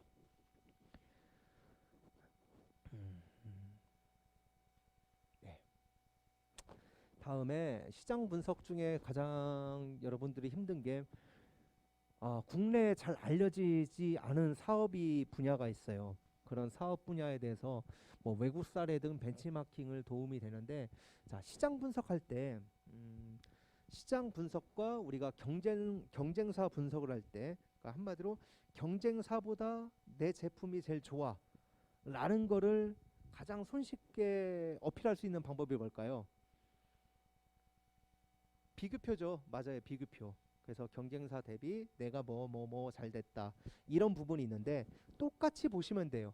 만약에 지금 현재 대표님 제품들이 뭐 경쟁사하고 분석을 할 수 없다거나 분석이 조금 어려운 그런 서비스다면은 외국 사례 벤치마킹 해도 그 데이터가 안 나온다면은 그냥 경쟁사 제품에 대한 문제점들을 나열하시는 것도 좋은 방법 중에 하나예요. 아직 그러한 문제점이 있지만 경쟁사들의 제품에 대해서 나는 그 부분에 대한 부분을 인지를 하고 있고, 지금 현재로서는 내 제품이 그것들을 다 케어를 하지 못하지만은, 그 니즈를 헤아리지 못하지만은 순차적으로 연구 개발이 된다면은 그 부분까지 케어가 될 수 있다라는 부분에 대해서 말씀을 해주실 수 있습니다. 다음은 경쟁사 분석 중에서 가장 좋은 표는 비교 분석표, 이 부분이 있고요. 이 부분이 있는데 실질적으로 이 부분에서 많은 스타트업들이 그냥 스펙 부분만 거의 표현을 많이 하시거든요. 뭐냐면은 어떠한 기능, 뭐 전체 메일 보내기 기능 우리는 있지만은 경쟁사는 없다. OXS 거의 기능적으로만 많이 표현을 하시거든요. 근데 실질적으로 여러분들이 IR 데모데이 가실 때 그런 부분은 굳이 읽어주시지 않아도 이 표를 보고 투자자들이 다 이해를 할 수 있어요. 근데 중요한 부분은 내가 지금 현재 이러이러한 뭐 수주 사업을 받고 있고 그 다음에 이러이러한 인프라를 가지고 있다라는 부분을 표시를 하고 있다면은 그게 오히려 투자자 입장에서는 지금 현재 기업의 상태라든지 기업이 앞으로 성장할 수 있는 방향성을 가장 볼 수 있는 척도라고 보시면 좋을 것 같습니다. 자, 마케팅 플랜에 대해서 바로 전 시간에 아마 수업을 하셨을 거예요. 자, 마케팅 플랜이라는 거를 어찌 보면은 다르게 얘기한다면 기업의 성장 플랜이라고 보셔도 좋을 것 같아요. 즉, 마케팅을 많이 한다는 거는 제품이 많이 팔리는 거잖아요. 그렇기 때문에 앞으로 우리는 어떻게 성장을 할 것이라는 게 바로 마케팅 플랜이고 성장 전략이라고 보시면 좋을 것 같습니다. 자, 그래서 단순하게 우리는 2021년도에는 2억, 뭐 그래프상으로 2022년에는 10억, 뭐 20억 이렇게 그래프만 그려놓지 마시고요. 그거에 근거된, 한마디로 사실에 근거한 데이터를 넣어주시는 게 오히려 실질적인 마케팅 플랜과 성장 플랜이에요. 그래서 여기에는 보면은 방법론만을 지금 예를 들었거든요. 뭐냐면은 2021년에는 내가 TV, 신문, 잡지 등의 제품 광고하고 기업 홍보해가지고 어느 정도 매출을 올리고, 그 다음에 뭐 2022년에는 뭐 신규 상품 만들고 해외를 전략적으로 제휴 및 뭘 하겠다라는 가설 플랜만 적어 놓으신 거예요. 자, 여기까지는 50점. 그러면은 여러분들은 여기에 하나씩 더 들어가셔야 돼요. 아까 말씀드린 것처럼 TV, 신문, 잡지 등 제품 광고 및 기업 홍보, 요게 SNS까지 들어갔다. 하지만 내 사촌 동생이 SNS 3만 유튜버, 이런 것들 하나하나, 그러니까 한마디로 사실에 근거한 그런 데이터 하나하나가 실질적으로 여러분 기업의 성장 전략을 판단하고 여러분들의 성장 곡선을 가장 잘 표현할 수 있는 방법 중에 하나라고 보시면 좋을 것 같아요. 그래서 사업 전략, 그 마케팅 플랜이라든지 성장 전략 부분은 투자자들이 유심히 봐요. 100% 봐요. 자, 왜 그러냐면은 이 안에서 투자자의 포지션이 또 나와요. 제가 아까 알려드렸듯이 투자자가 요즘은 엑셀레이터고 엑셀레이터가 투자자예요. 즉 뭐냐? 기업을 단시간 내에 빠르게 성장을 시키고 기업 가치를 올려야 되는 숙제를 가진 게 바로 엑셀레이터고 투자자예요. 그러다 보니 지금 뭐 TV 신문 광고까지 가시고요. 그다음에 뭐 하고 요 단계에서 홈쇼핑을 가셔야 된대.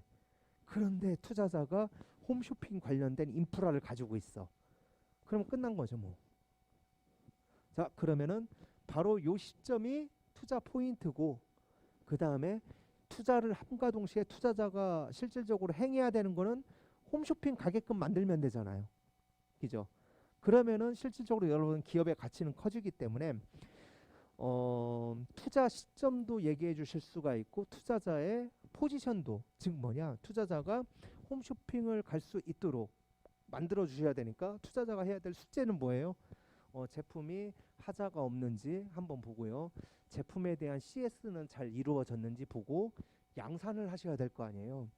양산을 하셔야 되니까 양산에 대한 준비를 도와줄 거고 그리고는 이제 홈쇼핑 바로 연결을 하겠죠.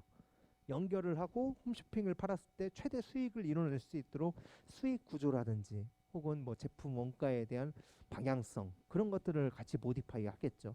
그게 이제 실질적인 요즘 시대의 투자자라고 보시면 될 것 같아요. 투자가 또 살짝 예를 들게요. 아까 말씀드린 것처럼 투자를 한 번도 받아보시지 않은 사람은 있지만은 한 번만 받은 사람은 없다고 했잖아요. 자, 실질적으로 여기서 엔젤 투자가 들어갔어요. 엔젤 투자가 들어가서 어느 정도 성공을 하셔가지고 홈쇼핑을 들어가셨어요. 자, 그러면 여러분들은 홈쇼핑 들어갔다면 제품이 만약에 홈쇼핑에 갔다면 뭐 이제 크라우드 펀딩 수준이 아니신 거죠. 크라우드 펀딩 수준이 아니시고 실질적으로 전 구글 대상으로 한 불특정 다수를 대상으로 한 실질적인 이제 한마디로 TV 홈쇼핑 판매가 가능하신 그런 이제 능력을 가지신 기업이기 때문에 1년에 뭐 2번, 3번 그냥 3번 혹은 많으면 5번 정도 그냥 홈쇼핑 들어가세요. 그럼 어느 정도 매출선은 나오실 거예요. 물론 이제 물량에 대한 회수량도 있겠고 뭐도 있겠지만은 적어도 홈쇼핑을 들어가셔가지고 1년에 5회 정도 홈쇼핑 판매를 하셨다 브랜드는 올라가요.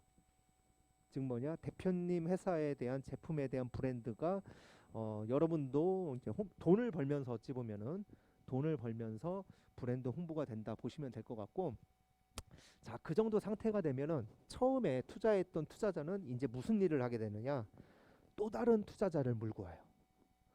제가 만약에 여러분들한테 초기에 엔젤 투자가 대개 뭐 1,000만 원에서부터 뭐 5천만 원 혹은 많으면 1억까지 이렇게 투자를 하고 있고요.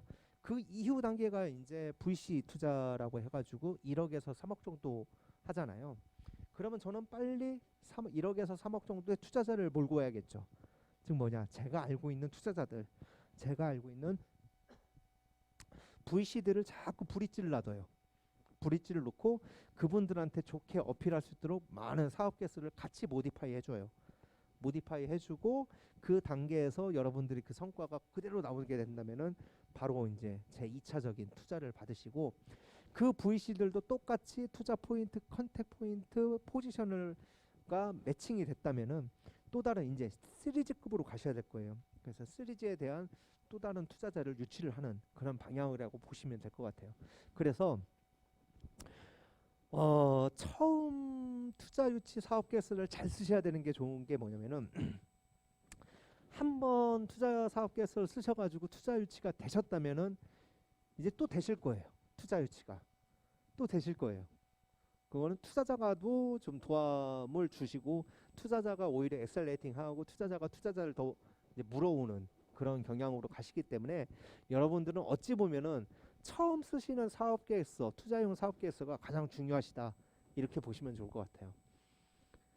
자, 재무계획 부분이 있어요. 재무계획 부분에 아까 투자자라든지 아니면 심사위원들한테 신뢰도를 주셔야 된다고 제가 얘기를 했잖아요. 자, 그런데 재무제표가 나오면 좋은데 여러분들은 아직 1년이 안 됐어. 1년이 안 돼서 뭐 세무서가 재무제표 끊어주세요 하면 아직 저기 결산을 안 했기 때문에 재무제표가 없어요 라는 이야기를 또 많이 들으실 거고, 실질적으로 만약 1년이 넘었다 하더라도 시장에 대한 진입을 하시지 않았기 때문에 어느 정도 재무제표가 그렇게 뭐 성장 곡선으로 나와 있지는 않을 거예요. 자, 그럴 경우 어떻게 하느냐, 재무제표가 없다면은 예상 재무제표를 만드시는 게 좋아요. 즉 뭐냐, 내가 지금 현재로서 사업 개선 가설이라고 했잖아요. 가설. 내가 지금 현재 우리 재무제표가 요 정도인데 아직 1년이 안 됐지만 1년 되면 나 요 정도까지 올라갈 수 있을 것 같아. 그런데 그거에 대한 사실 근거는 이거야 라고 했다면은 어느 정도 그 투자자 입장에서도 그 예상 재무제표표를 인정을 해주고, 그 사실적 근거가 만약에 진짜 실현 가능성이 크다면은 오히려 그런 쪽으로 투자자가 더 엑셀레이팅하고 도움을 준다면은 그만큼 기업이 성장을 했겠죠. 그래서 그런 부분이기 때문에 만약에 여러분들이 지금 재무제표가 나올 수 없는 구조다 하면은 예상 재무제표표를 만드세요. 그리고 그게 예상 재무제표표의 매출이 될 수 있을 만한 사실적 근거를 하나씩 적어주시면 좋을 것 같아요. 이거는 뭐 그래프 형식으로 해서 뭐 VC들이 그냥 쉽게 볼 수 있도록 뭐 편리성을 제공을 해준다. 자, 그리고 엑시트 전략에 대해서 꼭 언급을 해주셔야 돼요. 자, 요거 같은 경우는 제가 조금 보기 힘든 보기 힘든 방식 중에 하나인데, 아까 보셨던 성장 전략이 있어요. 성장 전략. 마케팅 플랜이 있어요. 마케팅 플랜이 지금 일자로 되어 있지만은 실질적으로 여러분들이 디자인을 하고 여러분들이 쓸 때는 상향 곡선으로 넣으셔야겠죠. 그래서 뭐 2021년에는 내가 매출액을 뭐 10억을 잡았다. 근데 그거에 대한 사실적 근거는 이렇게 신문 광고도 하고 뭐도 하고 홈쇼핑도 가는데 그거에 대한 사실적 근거는 뭐다.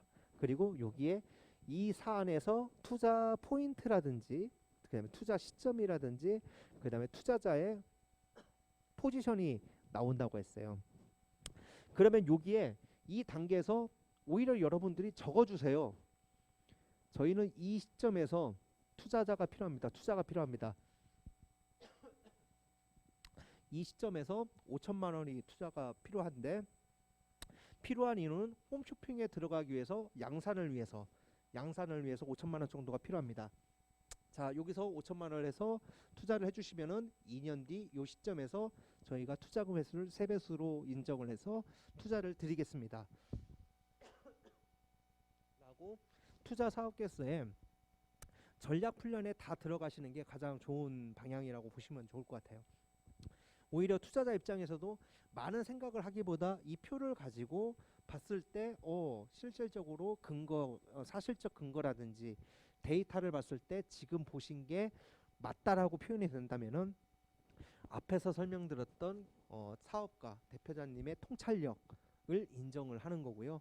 그 다음에 저렇게만 이루어지면 되는 거잖아요. 그래서 투자자가 해야 될 일도 저렇게 이루어질 수 있도록 하는 거, 그런 부분이기 때문에 여러분들은 엑시트 전략이라든지 IPO 관련돼 가지고 꼭 그 시점을 적어주시면 좋을 것 같아요. 자, IPO라는 게 꼭 주식에 대한 공개 부분도 있어요. 주식에 대한 공개 부분도 있는데 실질적으로 여러분들이 그냥 뉴스를 볼게요.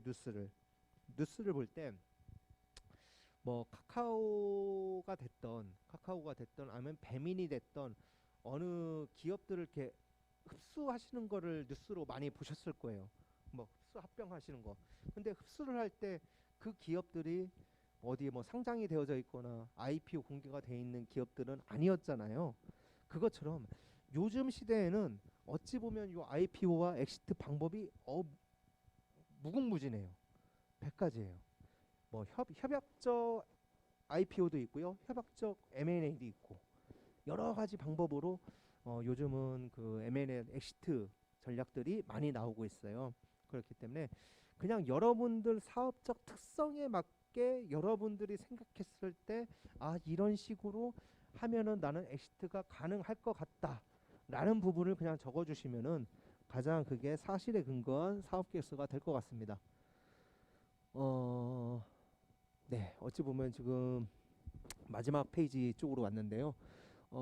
여러분들이 사업 계획서를 쓰시고 그 다음에 IR 데모데이든 여러 가지를 발표를 하실 때 조금 주의해야 될 그런 상황들을 조금 이야기를 할게요. 자, 5분 안에 여러분들의 모든 것을 얘기하기로는 시간적 여유가 그리 많지 않아요. 자, 그러면은 제가 지금 알려드린 것처럼 제품에 대한 설명, 대부분의 스타트업들은 제품에 대한 설명 부분을 하다가 IR 데모데이 시간을 다 까먹어요. 그런데 아까 함축적인 두세 줄에 대한 그런 타이틀만 잘 적어두시면요, 제품에 대한 이야기는 불과 10초에서 20초면 끝나요. 10초라든지 30초에 대한 부분은 뭐 시장성, 그 다음에 이런 부분에 드시고요.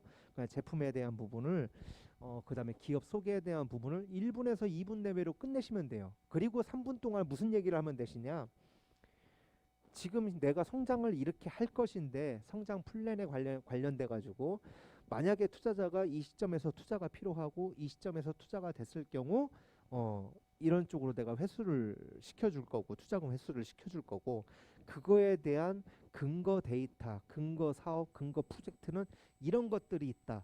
한마디로 기업에 대한 성장 이야기를 투자자랑 이야기를 많이 하셔야 돼요. IR 데모데이를 할 때. IR 데모데이를 할 때 우리 회사는 이렇게 커요, 이렇게 좋아요, 그리고 우리 제품은 우수해요. 이거를 백날 얘기해도 실질적으로 투자자가 와닿고 투자자가 매력을 느끼는 거는 우리 이렇게 성장할 건데요, 이렇게 성장하고 이렇게 잘 될 회사인데 우리한테 돈 좀 투자하지 않겠어요? 라고 반문을 하시는 게 오히려 그 부분이 가장 투자자가 매력을 느끼는 부분이라고 보시면 될 것 같아요. 그래서 IR 데모데이를 가실 때 5분 안에 모든 걸 설명해 주셨는데 모든 걸 설명할 필요는 없다. 그냥 1분 내로 기술에 대한 부분, 기업에 대한 부분, 그 다음에 시장 현황에 대한 부분 하시고요. 나머지 3분, 4분은 기업에 대한 성장 플랜에 대해서 같이 이야기를 그냥 나누시고, 이런 내 성장 플랜에 동참하지 않으실래요? 라고 오히려 반문 형태로 이렇게 조금 투자자하고 인간적으로 좀 발표를 하신다면은 그 부분이 바로 투자자가 가장 매력을 느끼는 그런 부분이 되어져 있습니다. 그리고 나머지 부분은 거의 질의응답을 할 거예요. 질의응답으로 하시는데, 질의응답이 많다라는 거는 투자자가 매력을 많이 느끼고 있기 때문에 많이 물어보는 거겠죠.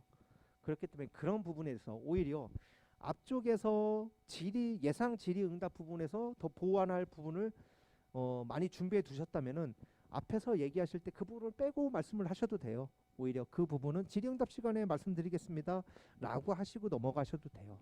자, 그런 부분에 대해서 사업계획서는 쓰시면 되고, 마지막으로 자, 지금 여러분이 교육을 시작하기 앞서 가지고 한 5개, 6개 정도의 그 우리 회사의 강점, 그 다음에 나의 매력, 그거를 적어 놓으신 게 있으실 거예요. 자, 그거를 보시고서 한번 분석을 해보세요. 이거를 어떻게 도식화 혹은 데이터할 수 있는 요소들이 있나요? 거기에 있으면은 잘 선택을 하신 거예요. 오히려 그게 사업계획서에 잘 들어가서 데이터라든지 근거 자료로 쓸 수 있는 부분이 되어져 있는 부분이라면은 그런 부분은 사업계획서 쓰실 때 꼭 넣으시면 좋을 것 같습니다. 그리고 만약에 실질적으로 이게 내 사업에 있어서는 핵심 부분이고 내 사업에 있어서는 어떤 성장을 키울 수 있는 부분인데 데이터적인 요소라든지 혹은 뭐 그림으로 그릴 수 없는 그런 설명을 할 수 없는 부분이다. 그러면 우회하세요. 어떻게 우회하시냐? 그 부분과 파생된 혹은 그 부분과 연관된 다른 것을 같이 끌고 들어와서 그것을 사업계획서에 녹이시면은 그게 투자자한테 어필할 수 있는 부분이 되실 거예요. 그래서 처음에 교육을 시작하기 앞서 가지고 여러분들이 5개, 6개 정도로 적으신 거는 우선 지금 현재 상태에서 여러분들이 여러분 사업에 있어서 강점으로 그리고 자신 있어 하시는 부분이거든요. 그러니까 그 자신이 있어 하는 부분과 그 강점인 부분은 절대 버리지 마시고 오히려 조금 디벨로프 하셔가지고 업그레이드 하셔가지고 그런 부분을 투자자와 잘 이야기를 하신다면은 오히려 그 부분에서 투자자가 더 매력을 느끼실 거예요. 왜냐하면은 지금 여러분이 그 부분에 대해서 자신 있게 나의 매력이라고 생각을 하셨기 때문에 그 매력과 매칭이 되는 투자자를 만나시면 되니까 그 부분을 꼭 버리지 마시고 꼭 디벨로프 하시기 바랍니다.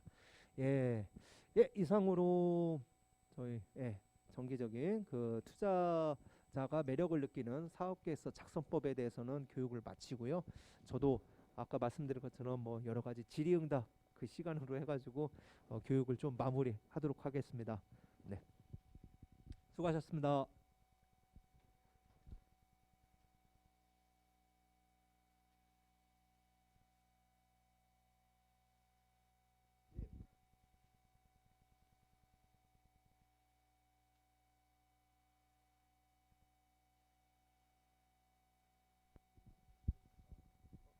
네. 지금 뭐 사업계획서 쓰시거나 뭐 투자 유치도 생각을 하고 계시죠? 그죠? 자, 뭐 애로사항이라든지 혹은 뭐 질의사항 있으실까요? 네.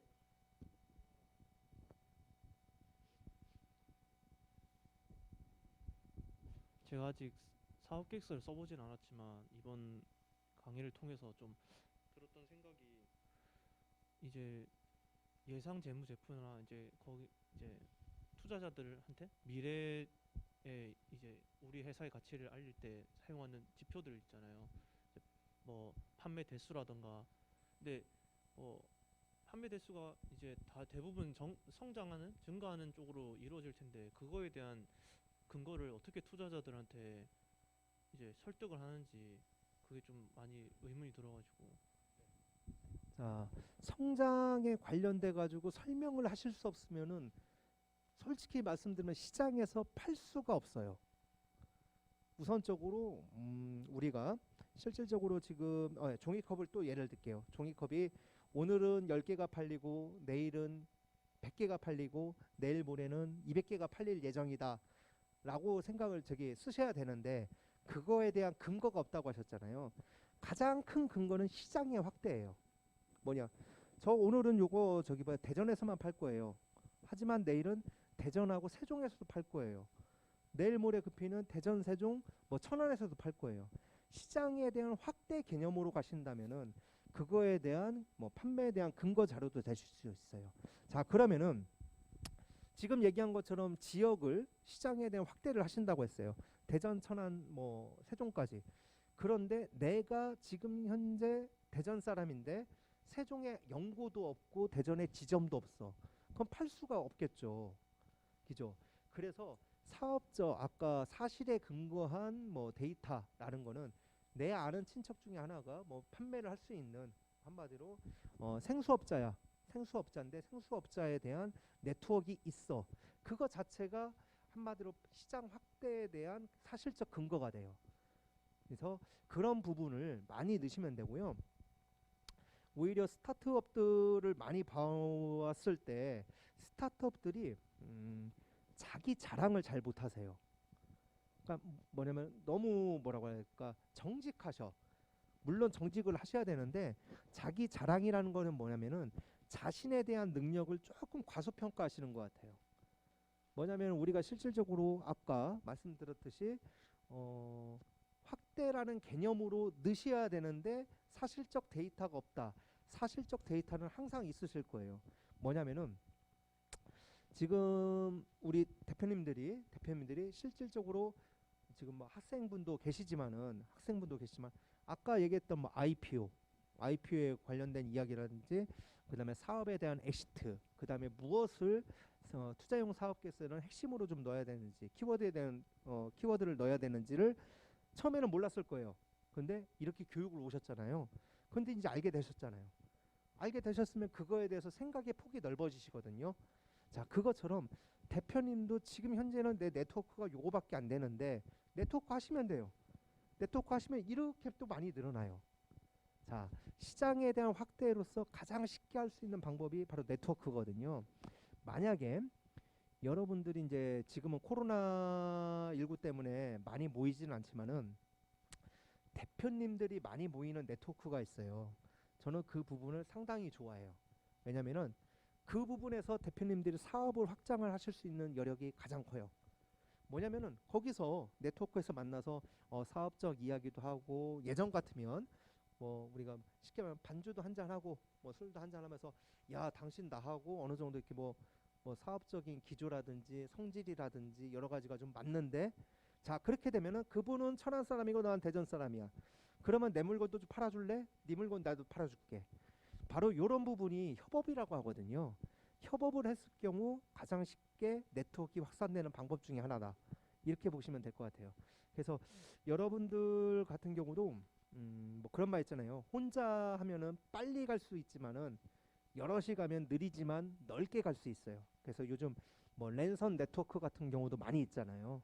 그런 부분으로 많이 참석을 하셔가지고 조금 네트워크에 대한 인맥을 우선적으로 늘리신다면은 사업 확장에 가장 좋은 방법 중에 하나라고 보시면 같아요.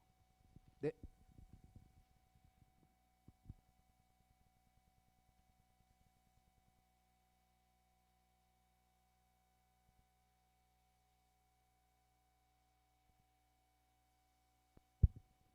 자 그러면은 마지막으로 당부 말씀 하나를 드릴게요.